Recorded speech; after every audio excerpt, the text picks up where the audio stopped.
Bonjour, on se retrouve aujourd'hui avec un nouveau cours. Il est destiné pour les élèves de deuxième année baccalauréat, filière sciences et technologies électriques, bien sûr la matière sciences de l'ingénieur. On va voir aujourd'hui un cours dans l'unité ADC et plus particulièrement la fonction distribuée. C'est autour des convertisseurs statiques et plus précisément le gradateur. Ce cours sera présenté par l'enseignant Jafori Amin dans l'académie Marrakech Safi. Le plan qu'on va essayer de suivre pendant cette présentation, en premier lieu, on va commencer par une mise en situation, c'est-à-dire on va illustrer l'utilité et le rôle des gradateurs dans cette partie-là. En deuxième lieu, on va essayer de voir les constituants d'un gradateur. Après, on va voir les différents types de commandes pour les gradateurs. Et si on trouve les gradateurs par angle de phase et les gradateurs par trait d'onde. Et enfin, on va voir un montage du gradateur triphasé. En commençant déjà donc dans la première partie qui est la mise en situation, généralement dans l'industrie ou bien à domicile ou bien donc dans n'importe quelle utilisation technologique, on aura besoin de modifier et de faire varier quelques grandeurs physiques, à savoir par exemple la température, l'éclairage, le chauffage d'un four et ainsi de suite. Pour ce fait, donc il y en a plusieurs solutions, mais on retrouve parmi ces solutions le gradateur qui permet d'effectuer donc ces tâches. La question qui se pose maintenant, comment vraiment le gradateur participe à répondre à ce besoin, c'est-à-dire faire varier les grandeurs physiques, la température, l'éclairage, la vitesse et ainsi de suite. Donc généralement, un gradateur, c'est un élément électronique permettant de convertir une tension alternative, c'est la tension source, c'est une tension alternative sinusoïdale à fréquence fixe et de valeur efficace constante, à une tension alternative à valeur efficace qui est réglable, c'est-à-dire on peut ajuster, on peut modifier cette valeur efficace. Donc, généralement, le schéma synoptique d'un gradateur, c'est AC, comme vous voyez ici, la conversion d'une grandeur alternative à une grandeur alternative réglable en valeur efficace. Il est mentionné par la flèche suivante. Bien sûr, ça, sur l'ordre d'une partie de commande. Les constituants d'un gradateur. Généralement, le gradateur, il est constitué de deux parties essentielles. La première partie, c'est la partie puissance. La deuxième partie, c'est la partie commande. En commençant en premier lieu par la partie puissance. Donc, la partie puissance, comme vous voyez ici, est constituée de deux thyristors à tête bêche ou bien d'un triac. Donc, déjà, l'élément thyristor, l'élément électronique thyristor, on l'a déjà expliqué dans les cours précédents. Donc c'est un élément électronique qui est commandé à la fermeture, est réversible en tension et unidirectionnel en courant.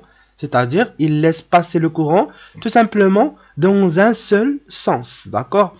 Pour faire l'amorcer ou bien pour le rendre en état de conduction, il faut appliquer à ces bornes une tension qui est positive, c'est-à-dire entre l'anode et la cathode, et lui donner un courant de gâchette, c'est-à-dire la tension positive, c'est pas largement suffisante, il faut lui appliquer aussi le courant de gâchette.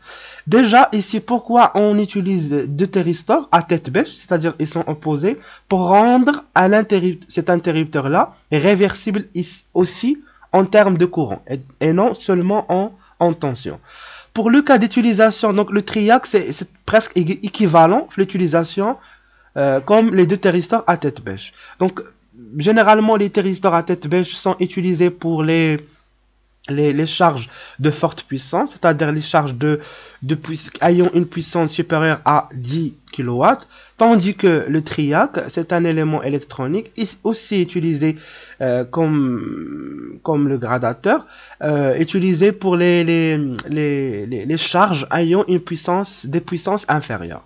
La seule différence entre ces deux éléments, c'est que ici, pour commander les deux thyristors à tête bêche, il faut appliquer deux courants dans les deux gâchettes des deux thyristors. Tandis que dans le triac, tout simplement, on a une seule gâchette. La partie commande est constituée de divers circuits électroniques permettant d'élaborer les signaux de commande des thyristors à partir d'un ordre de commande.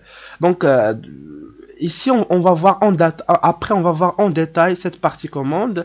Généralement, il y en a deux types. Le premier type, c'est la commande par angle de phase. Et le deuxième, c'est la commande par train d'onde, qu'on va essayer de l'expliquer après. Commençons en premier lieu par la commande par angle de phase. Déjà, dans ce cours-là, ou bien pendant cette présentation, on va essayer d'expliquer tout simplement les gradateurs monophasés qui débitent sur une charge résistive. Donc, la fonction d'un gradateur à angle de phase, suite à un ordre de commande, il permet de faire quoi? Convertir la tension alternative sinusoïdale à fréquence fixe et de valeur efficace constante en une tension non sinusoïdale, c'est-à-dire elle est alternative mais non sinusoïdale à fréquence fixe et de valeur efficace réglable. On va voir l'allure de cette tension qui est alternative non sinusoïdale après, donc dans le prochain slide. D'accord? Donc généralement le rôle le plus important c'est d'avoir une tension à la sortie qui est alternative réglable en termes de valeur efficace. Et on va voir maintenant la question comment ce gradateur permet de faire ce type de conversion. Le montage de principe, comme vous voyez ici, et on a déjà expliqué ça dans les slides précédentes, que il est composé de deux thyristors à tête bêche. Ici, on a bien sûr l'entrée, c'est la tension de valeur efficace fixe et de fréquence fixe. Et à la sortie, on a la tension aux bornes d'une charge résistive. On a dit, on va étudier tout simplement la charge résistive. Cette tension-là, elle est réglable en termes de valeur efficace. Et on a ajouté tout simplement les grandeurs électriques qu'on va essayer de l'étudier. D'accord? Donc généralement ça c'est l'équivalent du gradateur. Ça c'est la tension d'entrée et ça c'est la tension de sortie. Ça c'est-à-dire on a fait quoi? On a fait convertir ce synoptique à un montage. D'accord? Un montage électrique. C'est la solution technologique. Dans cette partie-là, on va essayer de faire une analyse de fonctionnement, c'est-à-dire on va voir comment vraiment le gradateur permettant de varier, ou bien convertir la tension d'entrée à une tension de sortie qui est variable en termes de valeur efficace. Déjà, l'entrée, c'est une tension, comme vous voyez ici, c'est une tension sinusoïdale qui présente deux alternances. La première alternance, elle est positive entre 0 et pi, ou bien entre 0 et t sur 2. Et la deuxième alternance, c'est une alternance négative, c'est entre pi et 2pi. Donc, comme on a fait déjà pour les redresseurs commandés et les redresseurs non commandés, et aussi pour les onduleurs, on va essayer d'étudier ce montage-là pour les deux alternances. Donc, on va commencer en premier lieu par l'alternance positive, c'est-à-dire là où on a le potentiel VA supérieur au potentiel VB. C'est entre 0 et pi. Donc, dans ce cas-là, quel est à votre avis le thyristor qui est susceptible, c'est-à-dire qui est prêt d'être amorcé? C'est T1 ou bien T2? Donc très bien, comme vous voyez ici, donc avant de donner le courant de gâchette, c'est-à-dire là on va attendre l'angle de retard à l'amorçage, c'est là où on donne le courant de gâchette pour le premier thyristor. Donc pendant cette période-là, c'est-à-dire entre 0 et alpha, on n'aura aucun courant de gâchette pour le thyristor T1 et aussi pour le thyristor T2. C'est pour ça les deux sont bloqués en même temps, d'accord? Mais si on fait la loi des mailles, qu'est-ce qu'on trouve ici? Donc ici on a T1 et T2 sont bloqués, c'est-à-dire le courant I ici est égal à 0. Par conséquent, la tension U aux bornes de la charge va être nulle. Donc V n'est que, donc si on fait la loi des mailles, V moins VT1 est égal à 0, alors ce qui va donner que V est égal à VT1. Donc, et VT1, bien sûr, c'est-à-dire VT1 est égal à V. Et comme V, dans cette alternance-là, c'est-à-dire dans l'alternance positive, elle est positive, alors, donc, la tension au bord du thyristor T1, elle est positive, ce qui normalement rend le thyristor T1 susceptible d'être amorcé. D'accord? Par suite, donc, on a dit que U va être nul. C'est ça, est égal à 0 volts. Le courant I, bien sûr, a son rôle aussi, il est nul. Et le courant IT1 est égal à 0. Et comme vous voyez pour la tension VT2 ici, donc si on fait la loi des mailles dans cette petite maille, donc qu'est-ce qu'on trouve? Que VT1 moins VT2 est égal à 0, c'est-à-dire que, pardon, VT1 plus VT2 est égal à 0, c'est-à-dire que VT1 est égal à moins VT2, c'est-à-dire VT2 est égal à moins V. D'accord? Après, on passe maintenant l'étude dans cet intervalle. Toujours, on est dans l'alternance positive entre alpha et pi. Là, on a donné un courant de gâchette pour le thyristor T1. Donc, il va être dans l'état amorcé ou bien conduire, alors que le courant va circuler dans la maille suivante en passant par A, puis par le thyristor T1, ensuite par la charge, et enfin, il va revenir vers le potentiel B. Donc, comme vous voyez ici, à quoi est égal VT1, elle va être nulle. Pourquoi? Car on considère que les thyristors sont des thyristors ou bien des interrupteurs, des thyristors parfaits. D'accord? Donc, la tension à ces bornes, lorsqu'ils sont en état de conduction, elle est égale à 0. En faisant ici la loi des mailles, on trouve que V est égal à U. D'accord? Donc, U est égal à V. Par suite, le courant I qui va parcourir la charge est égal au courant qui passe par le thyristor, et les deux ils vont être égaux à U sur R. Tant que U est égal à V, donc ils vont être égaux à V sur R. Mais à l'instant pi, à votre avis, qu'est-ce qu'il se passe pour le thyristor 1? Bien sûr, très bien, il va se bloquer naturellement car on a un passage par 0. D'accord? Donc c'est ça ce qu'on va avoir. VT1 est égal à VT2 est égal à 0, comme vous voyez ici.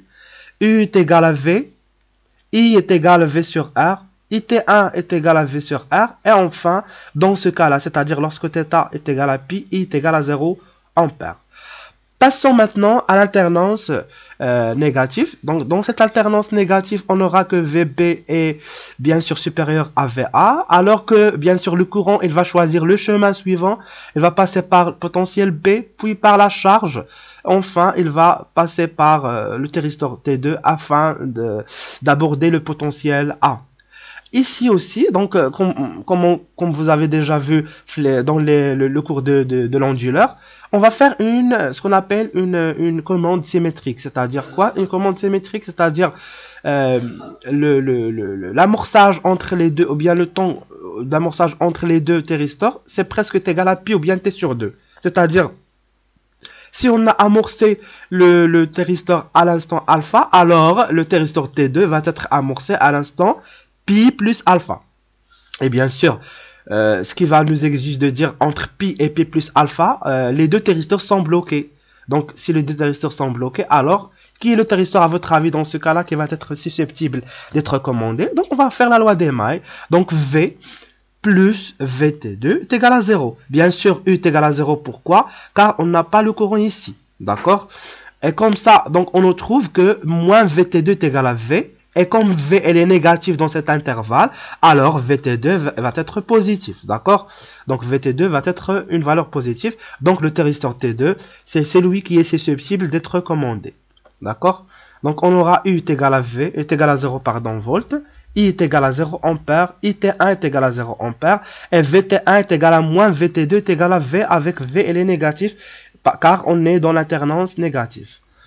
On passe maintenant à l'intervalle pi plus alpha et 2pi. Dans cet intervalle, qu'est-ce qu'on a bien sûr? Le thyristor T2 va être amorcé car on a lui appliqué le courant des gâchettes. Bien sûr, le courant va passer par la maille suivante. Et on trouve à nouveau que, bien sûr, VT1 va être égal à VT2 va être égal à 0 volts. U est égal, bien sûr, V en appliquant la loi de maille.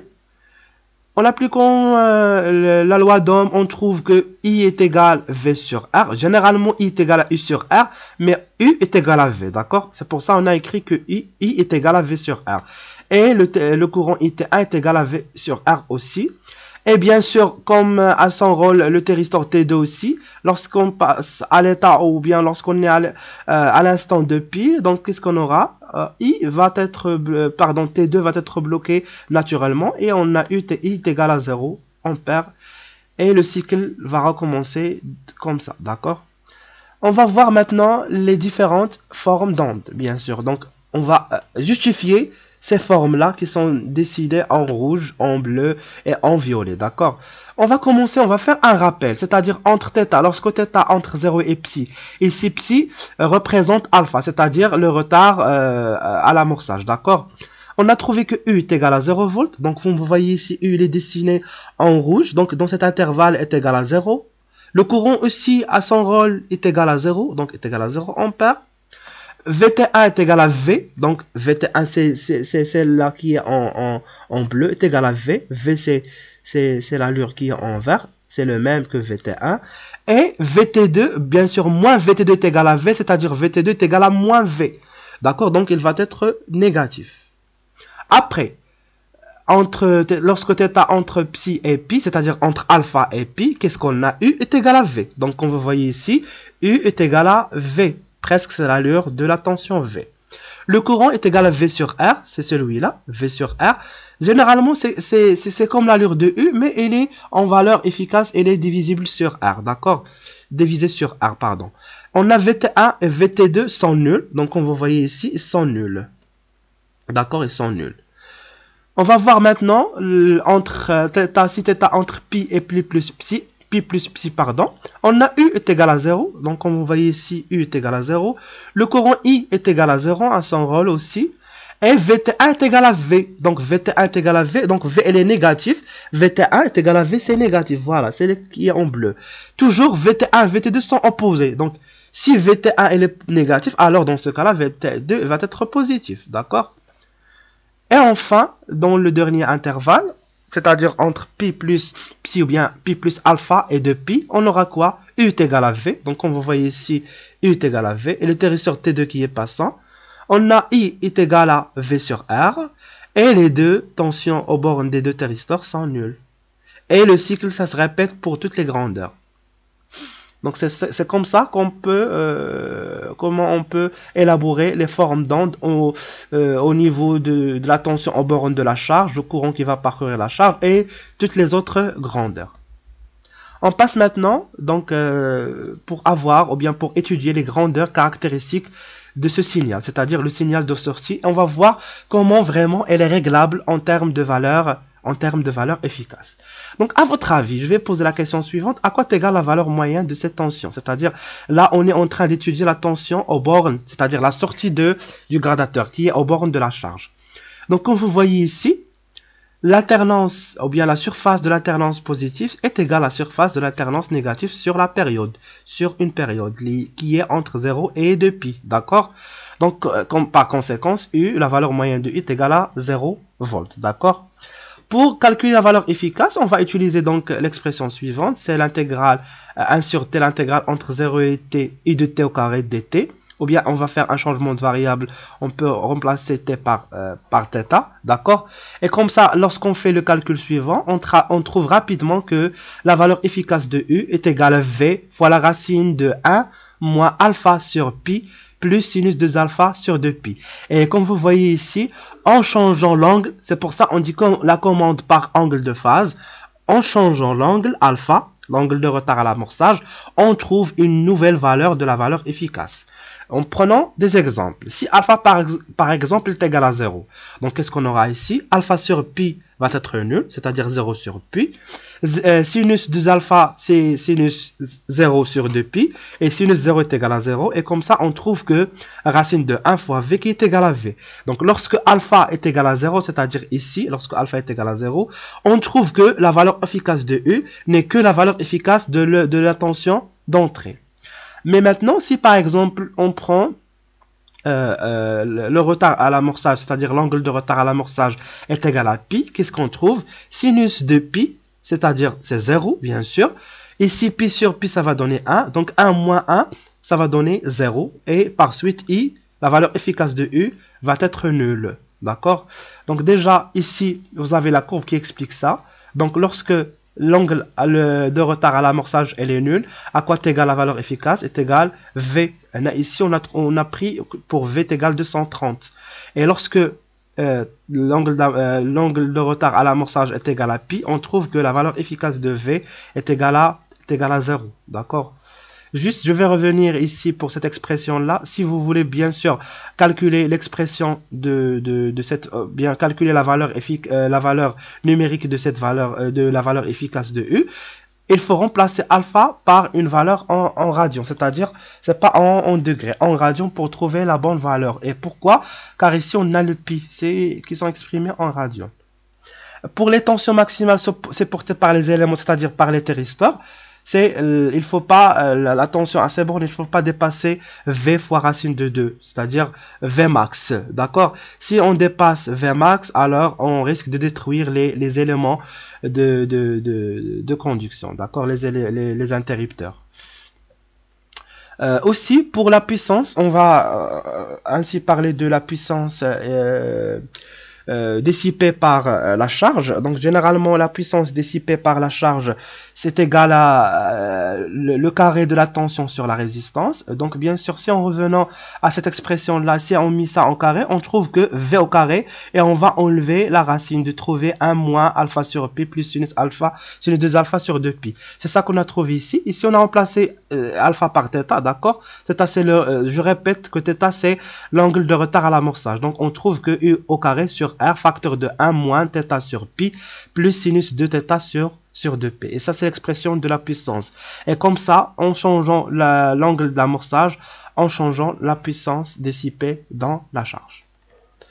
Maintenant, on passe de la commande par train d'onde. Donc, cette commande-là, ou bien dans ce type de commande, les deux thyristors T1 et T2 sont amorcés de manière continue. Pendant T1, c'est-à-dire pendant cet intervalle-là, pendant T1, c'est-à-dire la période, ce qu'on appelle la période de conduction, ils sont ensuite bloqués jusqu'à la fin de la période de modulation.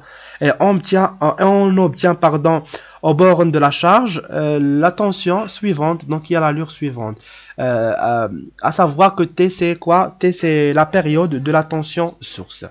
Donc généralement, ce type de commande, ou bien ce type de gradateur à train d'onde, il permet de faire quoi? Convertir une tension alternative sinusoïdale à fréquence fixe et de valeur efficace constante, suite à un ordre de commande bien sûr, à des selves, ce qu'on appelle des selves, ce qu'on appelle des paquets de tension alternative sinusoïdale à fréquence fixe et de valeur efficace réglable. D'accord?